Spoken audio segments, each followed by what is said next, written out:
तो कहानी की शुरुआत में हमें एक अनजान ग्रह को दिखाया जाता है और इस ग्रह पर हमें एक प्रजाति को दिखाया जाता है जो बिल्कुल इंसान की तरह लग रहा था। शायद से ये हमारे पूर्वज हो सकते हैं। खैर अब यहाँ पर ये इंसान अपने हाथों में कुछ लिया था जिसे वो पी जाता है, जिसकी वजह से कुछ समय बाद उस इंसान का पूरा शरीर जलने लगता है और धीरे धीरे पूरा शरीर खत्म हो जाता है। अब यहाँ पर सीन कट करके हमें 2089 में स्कॉटलैंड के टापू को दिखाया जाता है। ये साइंटिस्ट पहाड़ी इलाकों में कुछ रिसर्च करने के लिए आए थे और यहाँ पर इन्हें बहुत सी ऐसी चीजें दिखाई देती है जिससे इन्हें मालूम चल जाता है कि इनके पूर्वज थे और वो अभी भी हैं, इसलिए तो वो हमें बुला रहे हैं। अब यहाँ पर सेंड कट करके हमें प्रोमेथियस स्पेसशिप को दिखाया जाता है जो अपने एक मिशन पर जा रहा था और इसके अंदर डेविड नाम का एक एआई रोबोट इंचार्ज था। मिशन पर पहुंचने से पहले सभी लोगों को चैम्बर में सुला दिया गया था और डेविड का काम था लोगों का देखभाल करना। कई साल बाद ये लोग उस ग्रह के बहुत नजदीक पहुंच जाते हैं जिस ग्रह पर इन्हें जाना था। इसके बाद जितने भी लोग मिशन के लिए आए थे उन सभी लोगों को चैम्बर से जगा दिया जाता है। इन लोगों को खास मिशन के लिए यहाँ पर लेके आया गया है और इसके बदले इन लोगों को अच्छे खासे पैसे मिल रहे हैं। खाना खाने के बाद इन लोगों को एक कमरे में लेके जाया जाता है। इसके बाद मैरीडिथ नाम की एक एआई रोबोट इनके सामने आती है जो इन लोगों से कहती है कि तुम लोगों को एक खास मिशन के लिए यहाँ पर लेके आया गया है और वो मिशन कौन सा है वो आपको हमें बनाने वाले बताएंगे। अब यहाँ पर वेलन की एंट्री होती है जिसकी वजह से ये मिशन चल रहा है। वेलन इन लोगों को बताता है कि हम जिस मिशन को पूरा करने के लिए इस ग्रह पर जा रहे हैं, अगर वो मिशन पूरा हो जाता है तो मानव प्रजाति के लिए बहुत ही अच्छा होगा। हम जिस ग्रह पर जा रहे हैं उस ग्रह पर हमारे पूर्वज रहते हैं। उनका विज्ञान हमसे कई गुना तेज है। उनके पास कुछ ऐसे खास प्रकार की दवाई है जिसे अगर हम हासिल कर लेते हैं तो हम जीवन में कभी भी परेशान नहीं होंगे, हमेशा के लिए हम ठीक रहेंगे। अब इसके बाद वेलन दो साइंटिस्ट को अपने पास बुलाते हैं, एलिजाबेथ और चार्ली। दरअसल ये लोग अब इसी समय से इस मिशन के इंचार्ज हो जाते हैं। चार्ली इन लोगों को बताता है कि हमने पुराने खंडरों में बहुत ज्यादा रिसर्च की है और हमें मालूम चला है कि हमारे पूर्वज जिंदा हैं और वो हमें बुला रहे हैं और जिस ग्रह को हमने रिसर्च किया है उस पर मानव जाति संभव है, जिससे हमें लग रहा है कि हमारे मानव जाति यानी कि हमारे पूर्वज उसी ग्रह पर हैं। हमें उनके पास जा करके मानव जाति की भलाई के लिए दवाई को लेना है। कुछ समय बाद ये लोग उस ग्रह के बहुत करीब पहुँच जाते हैं। उसकी वायुमंडल में प्रवेश करने के बाद धीरे धीरे उसकी सतह पर जाने की कोशिश करते हैं। इस ग्रह पर आ जाने के बाद ये लोग एक जगह पर अपने स्पेसशिप को लैंड करवा देते हैं। ये लोग ठीक उसी जगह पर आते हैं जहाँ पर इन्हें मानव जीवन का होना संभव लग रहा था। इन लोगों ने यहाँ आने से पहले काफी कुछ इस ग्रह के बारे में रिसर्च किया है। अब जो साइंटिस्ट थे वे सभी लोग अपने सूट को पहन लेते हैं और अपने वाहन को लेने के बाद उस जगह के लिए निकल पड़ते हैं जहाँ पर जा करके इन्हें रिसर्च करना था। वो एक बहुत बड़ी सी इमारत लग रही थी और इन लोगों को उसके अंदर जाना था। ये लोग बड़े ही आसानी से उसके अंदर चले जाते हैं और एक टनल तक पहुंच जाते हैं। इसके बाद ये लोग यहाँ पर एक छोटू सा गैजेट उड़ा देते हैं ताकि वो मैप बना करके दे सके और वो मैप उन लोगों को दिखाई दे रहा था जो स्पेसशिप में बैठे हुए थे। कुछ समय बाद चार्ली को महसूस होता है कि यहाँ पर कोई तो चीज है जो यहाँ के वायुमंडल को पृथ्वी की तरह बना रही है, जिसके बाद वो अपने हेलमेट को निकाल देता है और वो बहुत ही अच्छे से सांस ले पा रहा था। कुछ ही समय बाद इनके सामने एक डरा देने वाली हादसा हो जाता है। दरअसल डेविड एक बटन को दबा देता है जिसकी वजह से यहाँ पर एक होलोग्राम वीडियो की तरह प्ले हो जाता है जिसमें कुछ लंबे लंबे लोग भागते हुए दिखाई दे रहे थे। अब जो हमारे इंसान थे वो भागते हुए उनके पीछे पीछे आते हैं। ये लोग देखते हैं कि एक आदमी गेट के उस पार नहीं जा पाता है, वो गिर जाता है। ये लोग जब गेट के पास जाते हैं तो उसका शरीर आज भी वहाँ पर पड़ा हुआ था, लेकिन शायद उसका जो सर था वो दरवाजे के उस तरफ पड़ा होगा। तभी यहाँ पर एक साइंटिस्ट एलिजाबेथ पर भड़क जाता है। वो कहता है कि हमें ये सब करवाने के लिए यहाँ पर लाया गया है। यह कहने के बाद उसके साथ एक और आदमी हो जाता है और ये दोनों यहाँ से चले जाते हैं। दरअसल ये लोग अपनी स्पेसशिप में जा रहे थे। तभी हम डेविड को देखते हैं जो उस गेट को खोलने की कोशिश कर रहा था जिससे वो आदमी मरा था और फाइनली वो उस गेट को बहुत ही आसानी से खोल भी देता है और ये लोग देखते हैं कि जो आदमी मारा हुआ था उसका सर गेट के उस तरफ पड़ा भी हुआ था। डेविड को यहाँ पर छोटे छोटे डब्बे दिखाई देते हैं जो कि यहाँ पर रखा गया था। वो डेविड से कहती है कि यहाँ से किसी भी चीज को हाथ मत लगाना, लेकिन फिर भी डेविड उनमें से एक डब्बे को उठा लेता है और अपने बैग में रख लेता है। एलिजाबेथ भी उस आदमी के सर को ले लेती है और यहाँ से चली जाती है। इन लोगों को स्पेसशिप में जाना इसलिए पड़ रहा था क्योंकि इनकी तरफ तेज तूफान और बिजली आ रही थी, जिसके बाद ये सभी लोग अपने वाहन को लेकर के अपने स्पेसशिप की तरफ जाने लगते हैं। स्पेसशिप तक पहुंच जाने के बाद जो सर था उसका बैग नीचे गिर जाता है तो एलिजाबेथ उस सर को लेने के लिए चली जाती है और वो तेज तूफान के लपेट में आ जाती है। शुक्र है कि वो बहुत दूर नहीं जाती है, वो पास में ही आकर के फंसी हुई थी। जिसके बाद कुछ लोग क्रेन की सहायता से उसके पास जाते हैं और उसे खींच करके वापस स्पेसशिप के अंदर लेकर आते हैं। अब यहाँ पर आने के बाद इन्हें मालूम चलता है कि जो 2 लोग टीम से अलग हुए थे वे अभी भी उसी गुफा के अंदर फंसे हुए हैं और जब तक तूफान बंद नहीं हो जाता है तब तक उन्हें गुफा के अंदर ही रहना होगा। और ये बात कैप्टन यानिक उन्हें खुद बताता है, जो फिलहाल इस समय इस स्पेसशिप का कैप्टन है। दूसरी तरफ हमें दिखाया जाता है कि एलिजाबेथ उस सर के ऊपर रिसर्च कर रही थी। इन्हें मालूम चलता है कि ये एक सर नहीं है बल्कि उसके ऊपर एक हेलमेट लगा हुआ है। जिसके बाद डेविड उस हेलमेट को बाहर निकालता है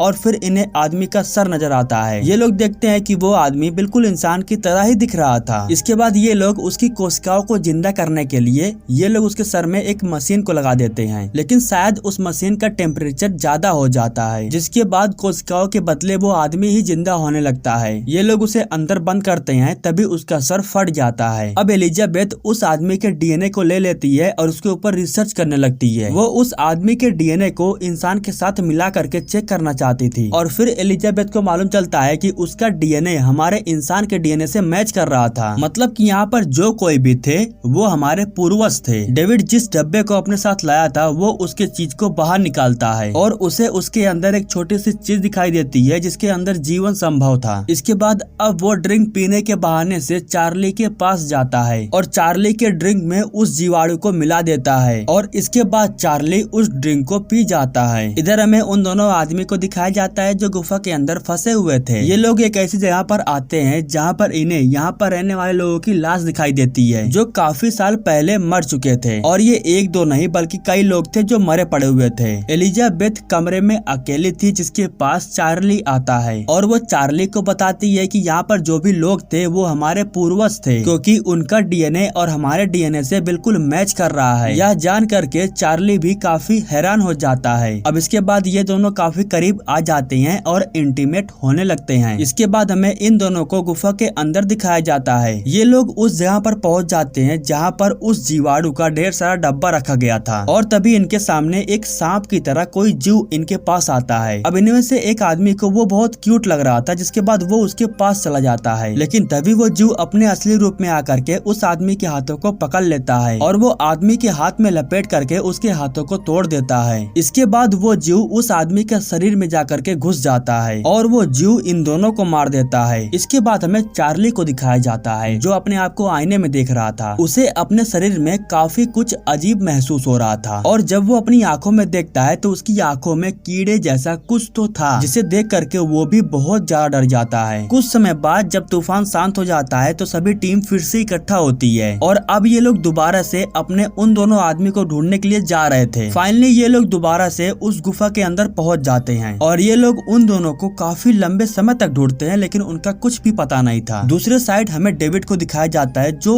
अलग टनल में पहुंच गया था और यहाँ पर वो देखता है कि बहुत सारे जीवाणु को डब्बे में कर करके रखा गया था। शायद ये लोग अपनी आबादी को बढ़ाने के लिए कहीं पर जा रहे थे। यहाँ पर डेविड को अंडे जैसा कुछ दिखाई देता है जिसे वो दबा देता है, जिसके बाद उसके सामने होलोग्राम वीडियो प्ले हो जाता है और वो अपनी आंखों के सामने यहाँ के लोगों को देख रहा था। वो देखता है कि यहाँ के लोग पृथ्वी को अपना निशाना बनाए थे। दरअसल ये लोग अपनी आबादी को बढ़ाने के लिए पृथ्वी पर आ रहे थे और अगर गलती से ये लोग पृथ्वी पर आ जाते तो पूरी पृथ्वी तो यूं ही खत्म हो जाती। तभी डेविड देखता है कि एक आदमी यहाँ का अभी भी चैम्बर के अंदर सो रहा था। अब डेविड को लगता है कि बात करने के लिए ये आदमी बिल्कुल ठीक रहेगा। दूसरी तरफ हमें टीम को दिखाया जाता है, वे लोग उस जगह पर पहुंच जाते हैं जहाँ पर वे दोनों लोग मरे पड़े हुए थे। यहाँ पर ये लोग देखते हैं कि उन डब्बों में से लिक्विड जैसा कुछ बाहर आ रहा था और तभी चार्ली की भी हालत बहुत ज्यादा खराब होने लगती है, जिसके बाद ये लोग भाग करके बाहर की तरफ आ जाते हैं और भागते हुए स्पेसशिप में जा रहे थे ताकि ये लोग उसका इलाज कर सकें। लेकिन वहाँ जाने के बाद गेट नहीं खुलता है क्योंकि मेरिडिथ नहीं चाहती थी कि वो वायरस अंदर आए। मेरिडिथ को पता था कि उसके शरीर के अंदर कोई वायरस है जो उसे खत्म कर रहा है। वो अपने लोगों से कहती है कि चार्ली को छोड़ करके सभी लोग अंदर आ जाओ, लेकिन इसके बाद चार्ली अपने आप को सरेंडर कर लेता है और आखिरी में अपने आप को जला करके जान से मार लेता है, जिसकी वजह से एलिजाबेथ को बहुत दुख हो रहा था। खैर अब इसके बाद हमें दिखाया जाता है कि एलिजाबेथ को एक जगह पर सुलाया गया है और डेविड उसे चेक करके बताता है कि तुम प्रेग्नेंट हो गई हो, लेकिन वो हैरान तब हो जाती है जब उसे मालूम चलता है कि वो 3 महीने से प्रेग्नेंट है, जबकि ऐसा नहीं था। इंटीमेट होने के बाद चार्ली के शरीर से वो जीव एलिजाबेथ के शरीर में चला जाता है और वो जीव लगभग 10 ही घंटों में 3 महीने के बराबर हो गई थी। अब एलिजाबेथ कहती है कि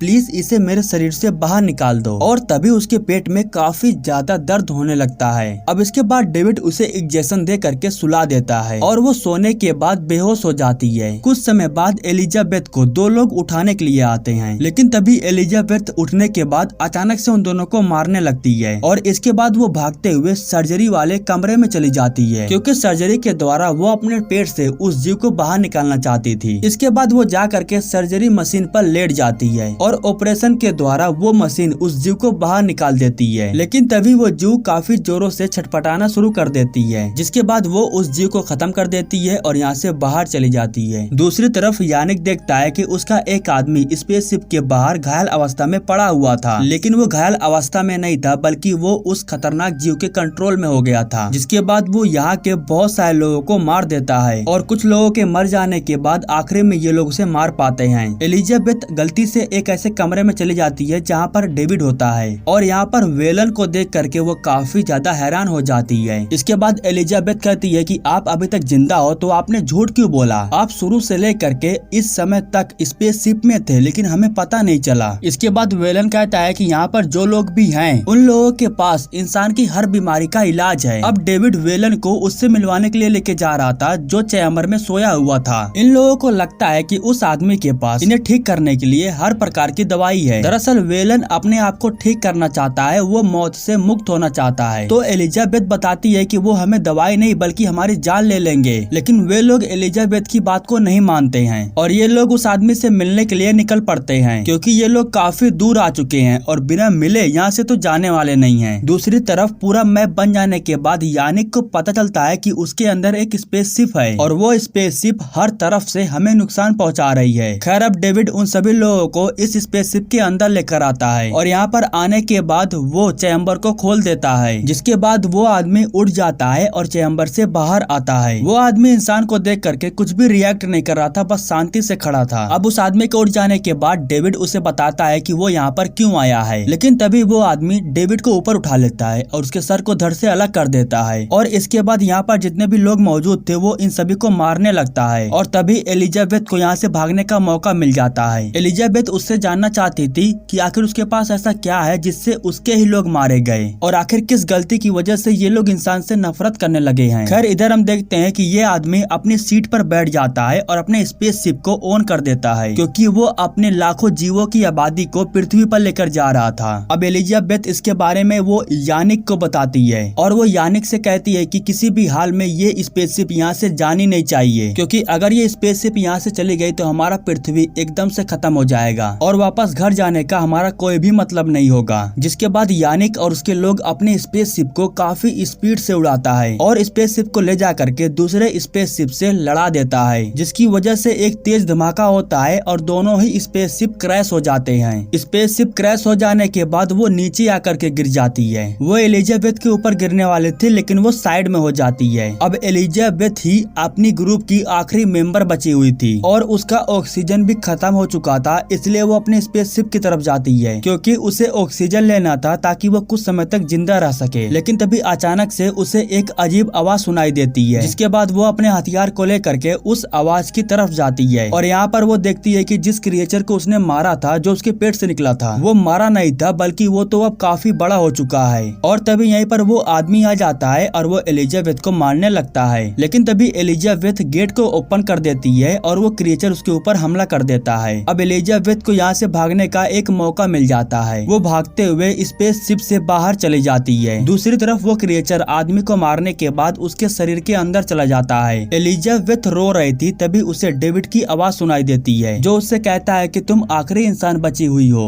और वो उसे पृथ्वी पर ले जा सकता है, क्योंकि यहाँ पर बहुत सारे स्पेसशिप पड़े हुए हैं जिसके बारे में वो जानता है और वो उसे चालू भी कर सकता है। यह जानने के बाद एलिजाबेथ उठती है और उसके पास जाती है, जो उससे कहती है कि वो घर वापस नहीं जाना चाहती है। वो जानना चाहती है कि आखिर यहाँ के लोग इंसान को मारना क्यों चाहते हैं और वो जानना चाहती है कि आखिर उन लोगों के पास ऐसा क्या था जो यहाँ के लोगों को ही खत्म कर डाला। जिसके बाद डेविड कहता है कि ठीक है, तुम जैसा चाहती हो वैसा ही होगा, पहले मुझे ठीक कर दो। और फिर एलिजाबेथ उसे ठीक करने के लिए तैयार हो जाती है। अब इसके बाद ये लोग यहाँ से चले जाते हैं और हम देखते हैं कि ये लोग आकाश में एक स्पेसशिप को लेकर के उड़ रहे थे, यानी कि ये लोग अपने दूसरे मिशन की तरफ जा चुके थे। अब दूसरी साइड हम देखते हैं कि जिस आदमी के पेट में वो क्रिएचर गया था, तो वो उसके पेट से एक खतरनाक क्रिएचर बन करके बाहर आता है। और इसी के साथ ये कहानी यहीं पर समाप्त हो जाती है। दोस्तों, हमारे YouTube चैनल को सब्सक्राइब करने के लिए आपको दिल से शुक्रिया।